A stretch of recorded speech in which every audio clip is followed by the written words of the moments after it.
సరే అండి, బస్సుకి టైం అయిపోతుంది, నేను వెళ్తాను. రండి, బస్ ఎక్కిస్తాను రండి. అంకుల్, ఈ 500 పెట్టుకో.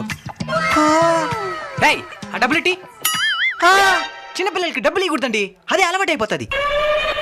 పర్లేదండి, ఇవ్వండి. వద్దు, ఇందా మీరు తీసుకోండి. వద్దొద్దు, మీ ఖర్చులు కానీ ఉంటుంది, ఉంచుకోండి. వద్దండి వద్దండి. పర్లేదు పర్లేదు, ఉంచండి ఉంచండి. మీరేనారు, సరిపదండి. ఫోన్ మర్చిపోయానండి, 5 నిమిషాలు వచ్చేస్తాను ఉండండి. అంకుల్, ఇందా ఇందా, ఈ 500 పెట్టుకో. ఆయన చెబుతారు, పరిగెత్తు పరిగెత్తు. వెళ్దాం పదండి. అమ్మ, బస్ ఎక్కిచ్చేసిన. యాక్టింగ్ చేసిన చాలు కదా, డబ్బులు ఇందా నాయనా. పేరు పల్లాబు తెలియదు. ఇందా అంగడి పెట్టెక్కాలి, అక్కడ తీసుకొచ్చి. అమ్మ, వారం రోజులు కూరగాయలకి భయంలే.